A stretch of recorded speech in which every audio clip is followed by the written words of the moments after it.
save people out of witchcraft. And they did this book, and because of it, they moved to another building with bulletproof glass and bomb-proof walls. That's the situation. The artist draws his stories at home now in a dwelling that they don't know where he is, rather than try and drive to work and be in danger. And Jack, his staff is always on him to be more careful because they're trying to drive him off the road and stuff. We try to get him to drive a Cadillac that might stand up a little, but he says the Lord can protect him in his Toyota as well as a Cadillac, so he keeps on driving the Toyota. But that's the situation. It is no joke. It is a serious situation. The occult gives up less people to conversion than any other thing. And it's not because they don't want out. They desperately want out. We went to Minneapolis to where they had a convention. We took 10,000 of the Broken Cross there to distribute free, and they were so afraid of this book coming, they canceled the convention, rather than let it fall in the hands of the people who would be coming from across Europe and across the United States to attend. But people came into our meetings there that came anyway, and they listened, and when they were done, they asked my wife and myself and other ministers, if you can put us in a safe place of protection, we'll come out. They want out.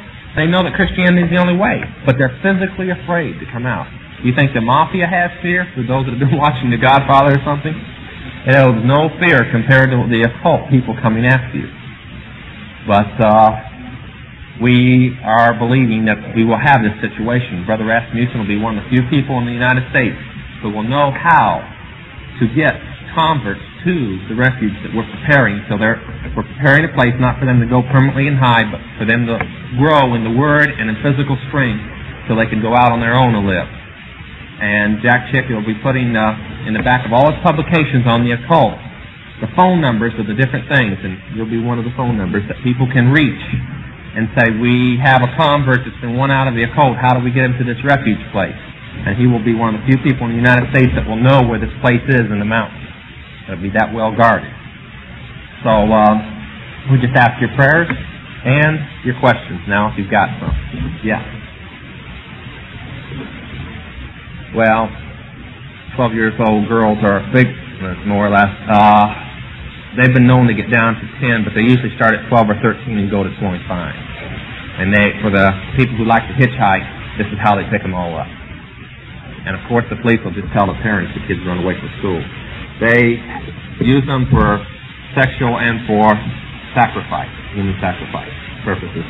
For those that are wondering if that is an accident, you're in LA County here, right? The LA County Sheriff's Department has a very secret undercover thing. I don't even know if you can find out if it exists, but I talked to them. It's called the Occult Squad. They told me in '73 that they found 35 bodies of girls in Los Angeles County that year, and I talked to them in December, that they knew to be human sacrifice, which they listed as rape cases to keep it from the public. The statistics that came in so far this year are close to 125, and the year's not even over. Now that's girls that have been used for human sacrifice. And if you'll notice, there's quite a few rape cases that happened around Halloween that are in the news right now. And from what we can find out, the circumstances that each death fits human sacrifice. But you'll never hear it, that's the reason. We turned in 4 different people that were responsible in the area that I knew about to the Los Angeles County Sheriff's Department, and they arrested all 4. They got convictions, and in every conviction they listed it as rape, killing. And they knew better. Yes. Yes, it is. It's listed in the 18th chapter of Deuteronomy as converting with necromancy or familiar spirits. It's clairvoyancy. Anything that is psychic is a counterfeit of God's power by the devil. And it was, the woman who was giving fortunes in the 16th chapter of Acts, that was clairvoyancy. When Paul cast the demon out, she couldn't tell fortunes anymore. That settles it right there. Yeah. Superstition is a Christian form of witchcraft. Okay, she asked me if superstition was a form of witchcraft. It's a Christian form of witchcraft. One thing I want to throw at the young people real quick. In the occult stores, they don't sell Ouija boards, in most of them, in the serious ones. They call it a Christian instrument. They say Christians are the only ones stupid enough to use it. Witches know that the devil runs it. They know more than some of the Christians. Yeah. Okay.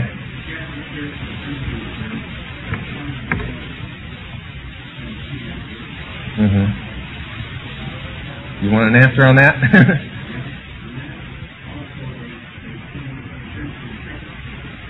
Oh, I'm glad you asked me about that.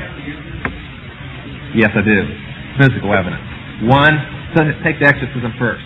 The rite that the Catholic Church uses for exorcism, they have changed a few words. Just, I think, about 6 words. Is the witchcraft rite of exorcism.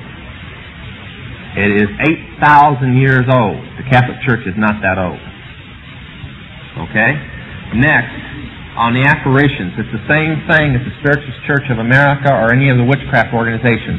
It's called auras. And if you'll notice, none of them are pure white. Now, coming out of the occult, I know the system of collars.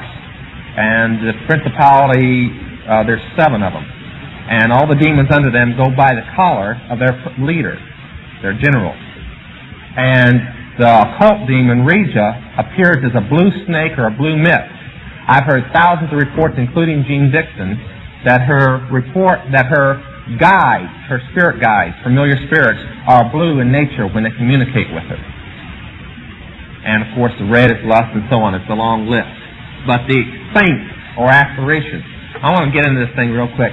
The Catholic Church's altar, except for the Atame or the knife, is the exact altar of witchcraft. And according to the reports I can get on the Nicene Council, most of the ministers at the Nicene Council that set that heresy up were from the Temple of Diana, which is witchcraft. So, everything, the bell, the incense, the whole ritual, their holy water is a salt water mixture. This comes from witchcraft, which they do exorcism with. Everything that they do comes out of witchcraft, and they can't get around it. Yes. Okay. Did everybody hear that question? Okay. He wants me to explain the Council of 13. I'll explain what that is. You were probably wondering. And what their purpose or thrust is. Okay. All right. If you'll all, just give you a second, reach in your billfold. You can put it in the offering plate later. Reach in your billfold and take out a $1 bill real quick. We'll settle the whole thing. I'll let you ask your federal government later how this got on the $1 bill.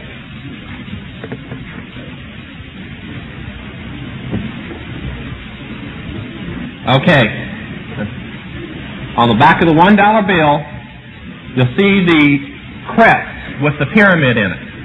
Now, Dr. Rasmussen has upstairs the whole crest. You only have the words left out of it on the blocks. But there are sections. His is a little behind time. There's a few new organizations. His dates back to the 1800s. But that pyramid in the Illuminati consists of 3 pyramids and a sphinx. But their crest is this crest. The Illuminati is the occult organization that we belong to. It means the light bearers. The witches call it Mariah, the conquering wind. But it's the capstone above. The eye is Lucifer.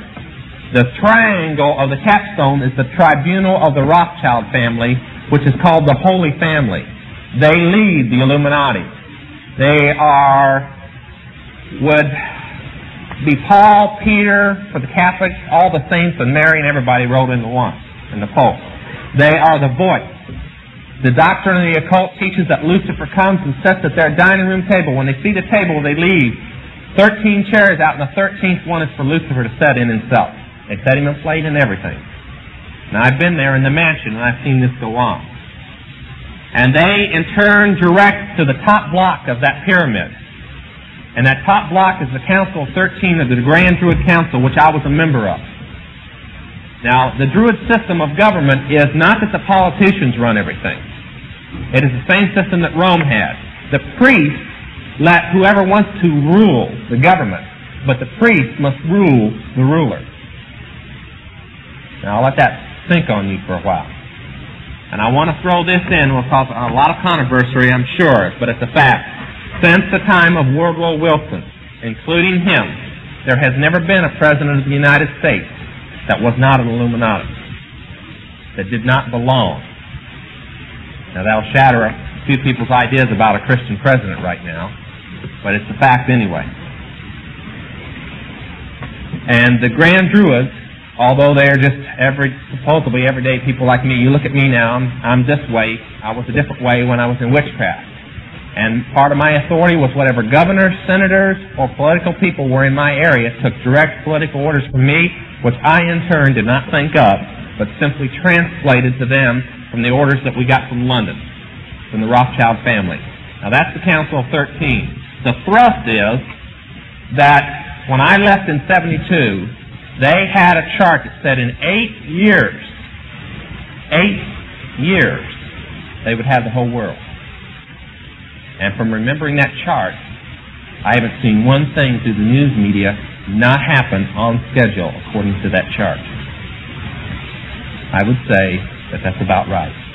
I would say the word today would be Maranatha, that he's coming real quick, because theirs is coming real quick. They have it. It's not that far away.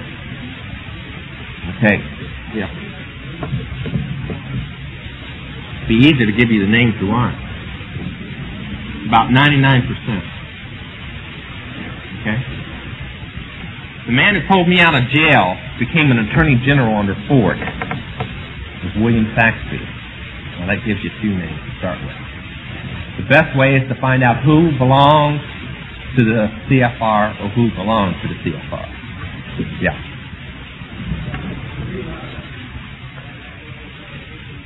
Not the way it's been written. It's a little ridiculous. I know I'm going to step on a few people's toes who have read about the Illuminati, but he asked me what part Zionism played in the Illuminati. Rothschild and a few people in the Illuminati were born Jews, but they're not Jews. You can get in the Word of God and find it. We got a little bit. The system is this. With the same books that proclaim that the Illuminati is a Jewish organization also proclaim that the Illuminati is a Luciferian organization. You can't have both.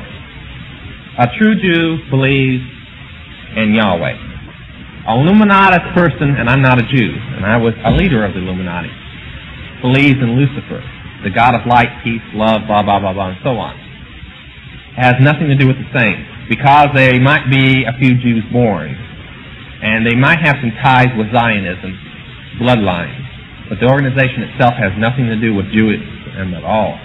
It is totally 100% Druid occult, and that's its purpose.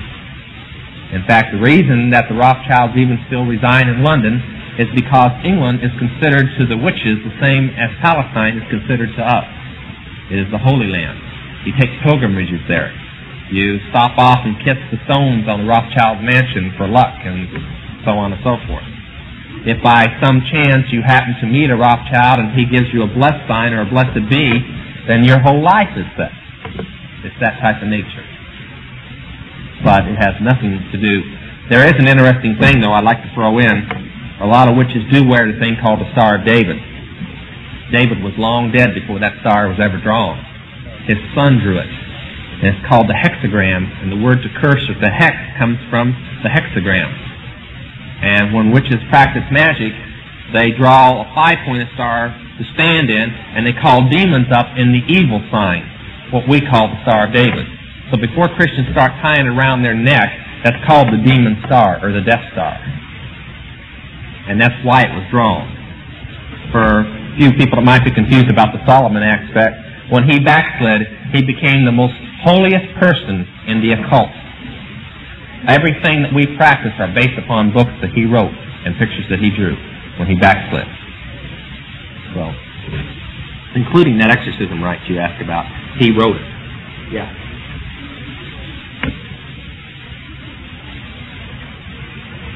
Absolutely. Absolutely. I'll give you an example.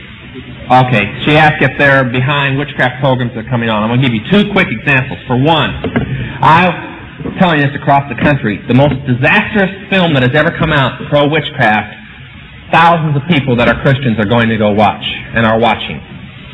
I was told by a bunch of Christian people across the United States in every city I went to, you got to go see this movie. There's no sex, there's no violence, there's, you know, it's just an old kind of, how would you put it, I can't think of the guy in the 30s that was a sequence in outer space movies, Flash Gordon type picture. So I went and watched it. It used words and beliefs that are the innermost beliefs in witchcraft. They're not even the ones spoken of in the open. And witches don't call it witchcraft. They call it the Force. It's called Star Wars. And the whole thing is centered around, 2/3 of the movie is based on the Force. That you're stronger when you die, you're reincarnated, you receive guides from people who are dead. It's ESP,